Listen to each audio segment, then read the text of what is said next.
বাংলাদেশের সবচেয়ে বেশি দরকার এখন ওলামায়ে কেরামের ঐক্য। আমরা যারা ছোটরা আছি আমাদের মূল কাজ এখন এইটাই, আমরা এটাই ফিকির করি কিভাবে আলেমদেরকে একটা জায়গায় বসানো যায়। আলেমরা যদি ঐক্যবদ্ধ হতে পারেন জনগণ একদিকে ফোকাস করে চলতে পারবে ইনশাআল্লাহ। এবং তাদের মধ্যে যদি একজন আমির নিযুক্ত করা হয় এবং তার কথা যদি আমরা সুরাভিত্তিক মেনে চলি, ইনশাআল্লাহ বাংলাদেশ কেন পুরা বিশ্বে দিন কায়েম করা সম্ভব। আমরা এই দিক থেকে আমরা মোটামুটি ২০-৩০ বছর পিছায় আছি এখনো, বুঝতে পারছেন না আমার কথা? এই দিক থেকে দেখেন, আল্লাহ নবী সাল্লাল্লাহু আলাইহি ওয়াসাল্লাম মক্কাতেও সাহাবীদের মধ্যে কখনো বিভক্তি হতে দেন নাই। একজন নেতা, তার আন্ডারে সব সাহাবীরা বায়াত করে আছেন হাতে হাত রেখে, ব্যাস যা বলবেন তাই। ডানে যাইতে বললে ডাইনে, বামে যাইতে বললে বামে। মার খাচ্ছেন, যদি নবীজি বলেন হিজরত করে চলে যাও, হিজরত করে চলে গেল আবিসিনিয়ায়, তাই না? আর যদি নবীজি বলেন সবর করো, সাবরান আলা ইয়াসির ফাইন্নামা ওয়াইদাকুমুল জান্নাহ, সবর করো তোমাদের জন্য জান্নাত, সবর করতেছেন, মার খাচ্ছেন, তাও কোনো কথা বলতেছেন না।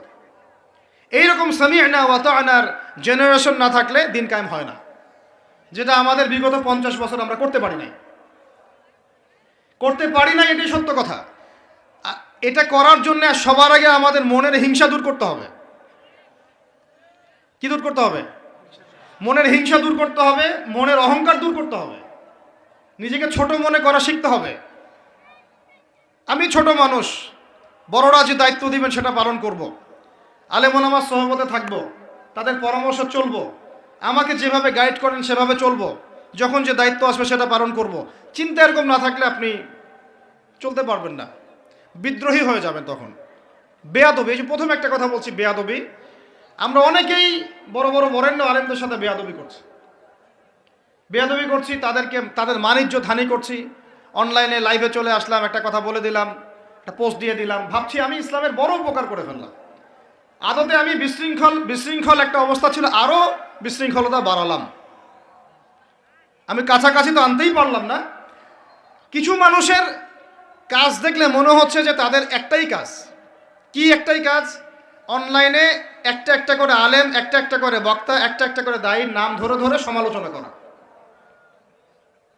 এটা করে আপনি দিনের কি উপকারটা করতেছেন? এই কাজগুলো করে আপনি দিনের কোন জায়গায় খেদমতটা করতেছেন বলেন? এতে করে মানুষের দিন সম্পর্কে, সেই আলেম সম্পর্কে, সেই বক্তা সম্পর্কে, সেই ওস্তাদ সম্পর্কে, সেই ইসলামী দল সম্পর্কে কি ভালো ধারণা সৃষ্টি হচ্ছে না খারাপ? আমরা যদি প্রশ্ন করি যে আপনি নিজের চেহারাটা একটু আয়নায় দেখেন না, আপনার ভিতরে কি কোনো দোষ নাই? আপনি কি এই উম্মার নেতৃত্ব দেওয়ার যোগ্যতা অর্জন করেছেন? কতগুলো কিতাব পড়েছেন? কি ডিগ্রি অর্জন করেছেন? কতটুকু সার্টিফিকেট অর্জন করেছেন? কতটুকু তাজকিয়া অর্জন করেছেন? কতটুকু আপনি নূর অর্জন করতে পারলেন? কতটুকু বাসিরা আছে আপনার? কয়টা মসজিদ করেছেন? কয়টা মাদ্রাসা করেছেন? কয়টা ইসলামিক সংগঠন করলেন? কয়টা কিতাব লিখলেন? কয়টা লেকচার দিলেন? আপনি নিজে কি করলেন দিনের জন্যে? এই চিন্তাটা করা দরকার নাই যে আমি নিজে কি করলাম দিনের জন্যে, ও কি করলো, ওর কি খেদমত, ওর কি দোষ, ওর কি ত্রুটি, এইগুলোর চর্চা আমরা ব্যস্ত হয়ে আছি এখন। এই একটা কারণে আমাদের ওলামায়ে কেরামদের মধ্যে ঐক্য হচ্ছে না দুর্ভাগ্যজনকভাবে। কারণ আমরা একটা শ্রেণী আলেমদের ইজ্জত ধোয়ার পিছনে লেগে গেছি আর কি। একজন আলেম না, একটা ভুল করছে ভাই, আলেম মানুষ তো, কেন বেয়াদবি করতে হবে আপনাকে? কেন আপনাকে একটা সেশন করতে হবে? কেন একটা এটা করতে হবে, সেটা করতে হবে? চুপ করে থাকেন আপনি। পারলে তার সাথে আপনি পার্সোনালি দেখা করেন, তার কাছে যান, তার কথার পিছনের কারণটা খুঁজে বের করার চেষ্টা করেন।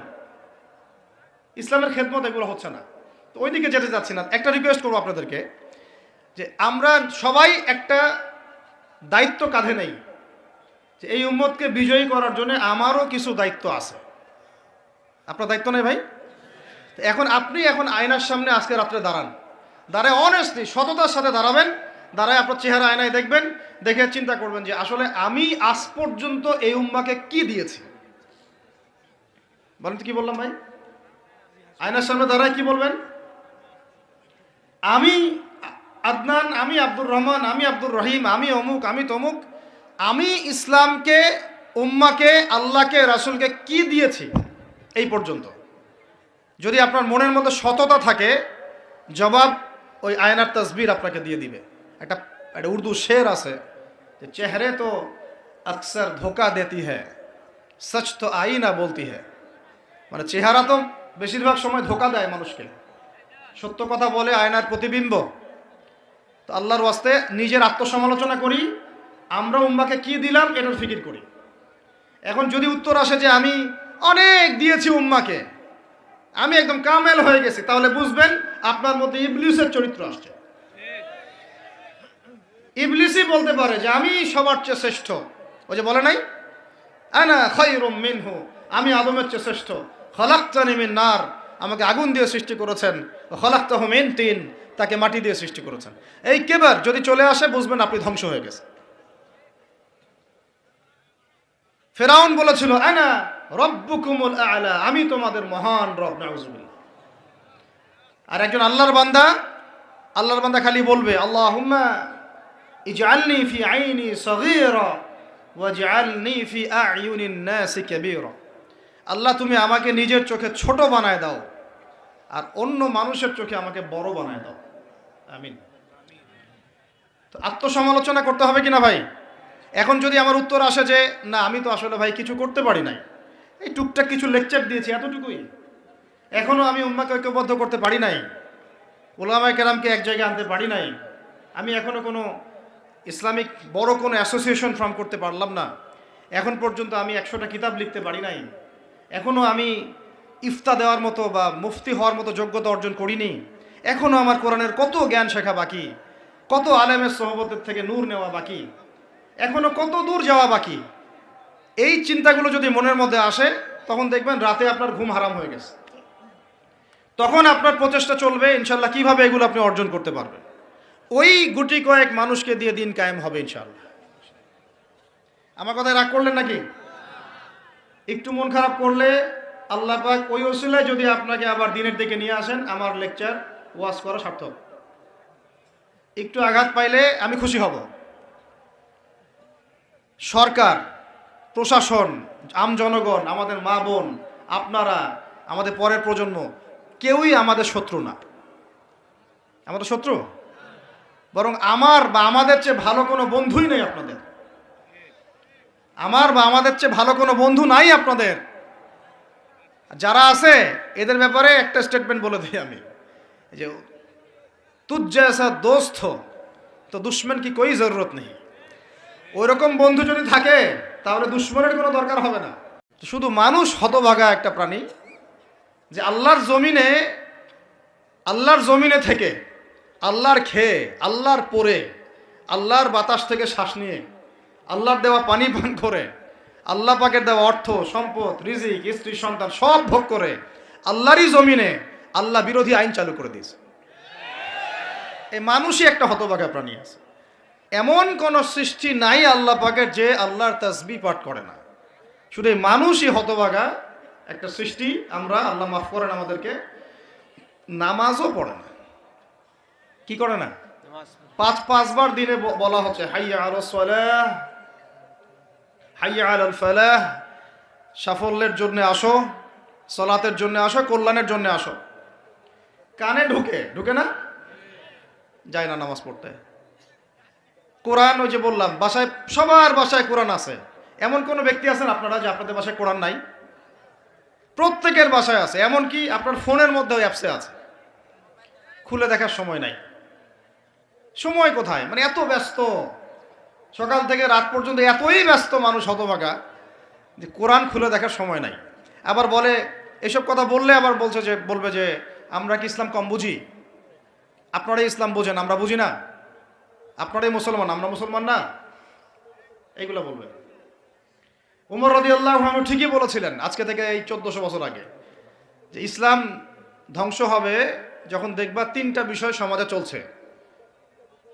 এক, দল্লাতুল আলেম, আলেমরা যখন পথভ্রষ্ট হয়ে যাবে তখন সমাজে ইসলাম ধ্বংস হয়ে যাবে। 2, ওয়াল আইম্মাতুল মুদিল্লিন, যখন আসবে এমন কিছু শাসক যারা পথভ্রষ্ট, মুদিল্লিন, তখন সমাজ ইসলাম ধ্বংস হবে।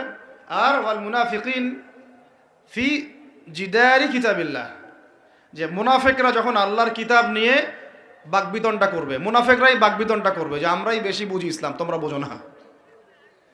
আর বাংলাদেশে টকশোর সংস্কৃতি চালু না হলে আমরা এটা বুঝতে পারতাম না যে আসলে এই হাদিসটা সত্য। মাথার উপর দিয়ে যায় কথা কিছু না, পরে লেকচার রিপিট শুনে নিন। মূল জায়গায় আসি। কোরআন ঘরে আসে, আমরা তেলাওয়াত করি না। নামাজের আজান কানে আসে, নামাজে যাই না। শেষ রাত্রে আল্লাহ পাক প্রথম আসমানে নেমে আসেন। কিভাবে নেমে আসেন আমরা জানি না, ওইটার কাইফিয়ত ব্যাখ্যা করার আমাদের দরকারও নাই। আল্লাহ পাক বলেছেন, বাস ঈমান রাখি। এবং আল্লাহ পাক আহ্বান করতে থাকেন, কে আছো আমার কাছে কিছু চাইবা আমি তোমাকে দিব, সুবহানাল্লাহ। কে আছো আমাকে ডাকবা আমি তোমার ডাকে সাড়া দিব। কে আছো আমার কাছে ক্ষমা চাইবা আমি ক্ষমা করে দিব। এইভাবে ফজর পর্যন্ত আল্লাহ পাক আহ্বান করতে থাকেন। আমরা ওই সময় ফেসবুক টেসবুক চালাই, রিল্যাক্সে ঘুম দেই। তাহলে নামাজের আজান কানে যায়, নামাজ পড়ি না, কোরআন বাসায় আছে তেলাওয়াত করি না, খুলেও দেখি না, 40 কুলখানি বাদ দিয়ে। আর শেষ রাত্রে আল্লাহ পাক আহ্বান করতে থাকেন, আমি উঠে ওযু করে 2টা রাকাত নামাজ পড়ে একটু দোয়া করব, সেটা পারি না। এই আমি আবার যখন দিনের বেলায় এলেম শিখতে যাই, এমন জায়গায় এলেম শিখতে যাই যেখানে নারী পুরুষ একাকার অবস্থা, ফ্রি মিক্সিং।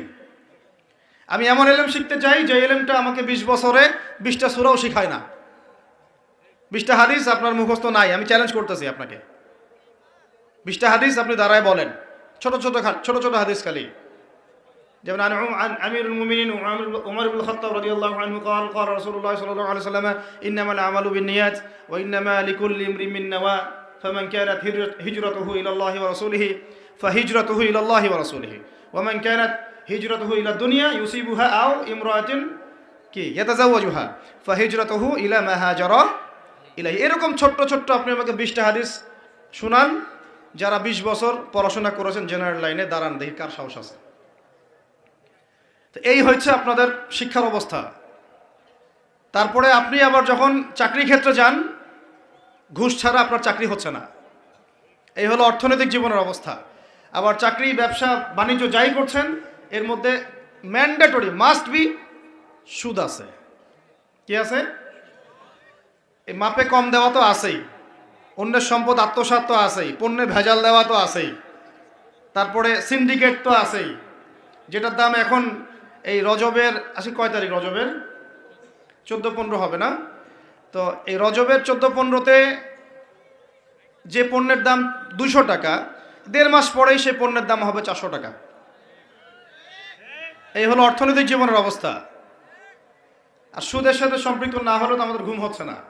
বাংলাদেশের 64,000 গ্রাম বাংলা বলি না আমরা, 64,000 গ্রাম বাংলায় একাধিক সুদী এনজিও আছে। সবাই সুদী কারবার করতেছে। আমাদের মা বোনরা ওখানে সমিতিতে নাম লেখাচ্ছে, আমরাও নাম লেখাইছি অনেকে। কিস্তি শোধ করতে হচ্ছে, জমি বন্ধক রাখো, বাছুর বন্ধক রাখো, গরু বন্ধক রাখো। শেষমেশ ধনীরা ধনী হচ্ছে, গরিবরা গরিব হচ্ছে। কারণ আল্লাহ পাক এই কিতাবের মধ্যেই বলেছেন, সূরা বাকারার শেষের দিকে আছে যে ইয়া আইয়ুহাল্লাযীনা আমানু, হে মুমিনগণ, ইত্তাকুল্লাহ, আল্লাহকে ভয় করো, ওয়া যারু মা বাকিয়া মিনার রিবা, সুদ ছেড়ে দাও, ইন কুনতুম মুমিনিন, যদি মুমিন হয়ে থাকো, ওয়া ইল্লাম তাফআলু, সুদ যদি না ছাড়ো, ফাআযানু বিহারবিন মিনাল্লাহি ওয়া রাসূলিহি, আল্লাহ এবং তার রাসূলের সাথে যুদ্ধের ঘোষণা শুনে রাখো। আয়াত বুঝলেন? আয়াতটা কি বুঝলেন? আল্লাহ পাক বলছেন যারা সুদ খায় বা সুদ না ছাড়ে, এরা আল্লাহ এবং তার রাসূল মুহাম্মদ সাল্লাল্লাহু আলাইহি ওয়াসাল্লামের বিরুদ্ধে অস্ত্র নিয়ে দাঁড়ায় আছে। তো আপনার আমার কল্যাণ হবে না ভাই দুনিয়ায়? পরকালে কল্যাণ হবে না? আমরা হাউজে কাউসারের পানি তো পাবো ইনশাআল্লাহ, আমরা কবরের উত্তর তো দিতে পারবো ইনশাআল্লাহ। আমাদের জন্য নবী সাল্লাল্লাহু আলাইহি ওয়াসাল্লাম সুপারিশ তো করবেন ইনশাআল্লাহ। সুপারিশ তো নবীজি করবেন, এটা ঠিক আছে, এটা তো ঠিক আছে। কিন্তু কোরআনে যে আল্লাহ পাক বললেন যে সুদ যদি তোমরা না ছাড়ো, তাহলে জেনে রেখো তোমরা আল্লাহ এবং তার রাসূলের বিরুদ্ধে যুদ্ধ করতেছো। তো এখন এইটা আমরা কিভাবে আল্লাহ পাককে বুঝ দিব? দুনিয়াতে না বুঝ দিলাম, দুনিয়াতে হয়তো কারো ক্ষমতা আছে, জবানটা বন্ধ করে দিল, এই কথা বলতে পারবেন না, চুপ একদম। সম্ভব কিনা? দুনিয়াতে হয়তো সুদের মহাজন যারা একত্রিত হয়ে দেখা গেল যে একে তো সরাইতে হবে রাস্তা থেকে, এ তো মারাত্মক কথা বলতেছে, সরাই না হয় দিল, হতেও তো পারে, ইতিহাসে হয় নাই এমন। তারপরে কারো হয়তো দুনিয়াবি স্বার্থ আছে, বুঝাচ্ছে আমার বউ আছে, বাচ্চা আছে, চাকরি বাকরি কেমনে ছাড়ি ইত্যাদি। তো সব না হয় বুঝলাম না, আল্লাহ পাকের সামনে আপনি এখন কি বুঝটা দিবেন? রাসূলের সামনে দাঁড়ায় কি বুঝটা দিবেন? দিতে হবে কি না জবাবটা? আজ হোক আর কাল হোক দিতে হবে কি না? পরকালে যেতে হবে তো নাকি? তো তাই যদি হয়, এটা যদি আমাদের ফাইনাল ডেস্টিনেশন হয়, চূড়ান্ত গন্তব্য হয়, তাহলে কোন ব্যক্তি বুদ্ধিমান, যে দুনিয়াতে সংশোধিত হয় সে, নাকি পরকালে যে ব্যক্তি অপেক্ষায় বসে থাকে সে? তো এখন তাহলে সুদ খাচ্ছে কে? আপনি আমি নিজেই। কে খাচ্ছে তাহলে? আমরা নিজেরাই খাচ্ছি। হয় আমি খাচ্ছি, না হলে আপনি খাচ্ছেন, না হলে আপনার স্ত্রী খাচ্ছে, না হলে আপনার বাবা খাচ্ছে। অতএব সুদের মধ্য দিয়ে আমরা আল্লাহ এবং তার রাসূলের সাথে সরাসরি যুদ্ধ করতেছি। বদরের যুদ্ধে কি আবু জাহেলরা পরাজিত হয় নাই? উহুদের যুদ্ধে, খন্দকের যুদ্ধে, মুতা, ইয়ারমুকে, এই শতাব্দীর পর শতাব্দী আল্লাহ এবং তার রাসূলের বিরুদ্ধে যারা দাঁড়াইছে তারা কি কখনো টিকতে পারছে? আজকে পশ্চিমারা সারা বিশ্বকে এভাবে সুদখোর বানিয়ে দিয়েছে, আর প্রত্যেকটা মুসলিম কান্ট্রি এর খপ্পরে পড়ে গেছে, বের হতে পারতেছে না। বের হওয়ার জন্য শুধু একটা জিনিস দরকার, একটা জিনিস, সেটা হচ্ছে আল্লাহ এবং তার রাসূলের প্রতি পরিপূর্ণ বিশ্বাস, ঈমান। এইটা আমাদের অর্জন হয় নাই, এটাই সত্য কথা। অর্জন যদি হতো তাহলে আমরা বিকল্প চিন্তা করতে পারতাম। অনলাইনে যারা আপনাদেরকে এইসব তালগোল মার্কা কথাবার্তা বুঝায়, যে কাগজের টাকা নিয়ে উল্টাপাল্টা কথা বলছে, ইলেকট্রনিক মানি নিয়ে উল্টাপাল্টা কথা বলতেছে, বিটকয়েন, ক্রিপ্টোকারেন্সি নিয়ে কথা বলতেছে উল্টাপাল্টা, ভাই এগুলো আমরা জেনে বুঝে কথা বলতেছি, জেনে বুঝে পড়াশোনা করে। এগুলোর উপর আমরা থিসিস করেছি ইউনিভার্সিটিতে, এগুলোর উপরেই। এমনি এমনি কথা বলতেছি না যে পেপার মানি আপনার পকেটে, আমার পকেটে যেটা আছে আপনার পকেটেও সেটাই আছে, এর ভিতরেও সুদ আছে। ইলেকট্রনিক মানি যেগুলো আমরা ইউজ করতেছি এগুলোর ভিতরেও সুদ আছে, অল্প হোক আর বেশি হোক। এর সামনে আসবে বিটকয়েন, ওইটার মধ্যে সুদের ভিতর উপর সুদ, তার উপর আসতেছে একটা সিস্টেম যেটা অলরেডি কয়েকটা কান্ট্রিতে অ্যাপ্লাই হয়ে গেছে, চায়নায়, উত্তর কোরিয়া, দক্ষিণ কোরিয়া ইত্যাদি কান্ট্রিতে। এটা হলো ক্যাশলেস সোসাইটি, মানে কোনো ক্যাশই থাকবে না সোসাইটির মধ্যে, ডিজিট থাকবে, খালি ডিজিট। মানে আপনি বলতে পারবেন না যে আমার 1,00,000 টাকা আছে, যদি বলি 1,00,000 টাকা আছে, টাকাটা আমার হাতে দেন দেখি, আপনি হাতে দিতে পারবেন না, দেওয়ার মতো কিছু নাই। ওইটা আপনার ডিজিটে থাকবে, নাম্বারে, ফিগারে, 1,00,000 এটা ফিগার। ইতিহাসে এমন কোনো কারেন্সি আসে নাই যেটা ধরাও যায় না, ছোঁয়াও যায় না, পকেটেও রাখা যায় না। এটা আসতেছে সামনে। যারা বুঝে না এগুলা, আমরা আক্রমণাত্মক কথা বলতে চাচ্ছি না, আল্লাহ পাক তাদেরকে হেদায়েত দান করুন। যারা বুঝে না তারা মনে করতে পারে এগুলো হচ্ছে ভবিষ্যৎবাণী, আদতে এইগুলা বর্তমান বিশ্বে চলতেছে, আমাদের সে সম্পর্কে জ্ঞান নাই।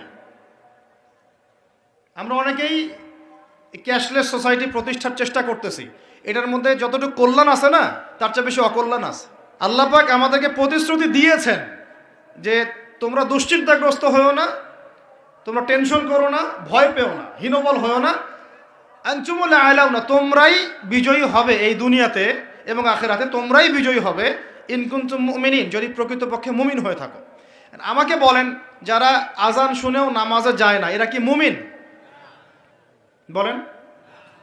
আপনি মনে করছেন আমি জুমার নামাজ তো পড়ি, ঈদের নামাজ তো পড়ি। এমনও হতভাগা মানুষ আছে পৃথিবীতে যাদের নামাজ, প্রথমবার তারা নামাজ পড়ে জানাজার নামাজ, আছে না ভাই? আল্লাহ পাক আমাদের সবাইকে 5 ওয়াক্ত নামাজি হওয়ার তৌফিক দান করেন, এবং কাজা নামাজ অনেকের আছে, আল্লাহ পাক সেগুলো আদায় করার তৌফিক দান করেন।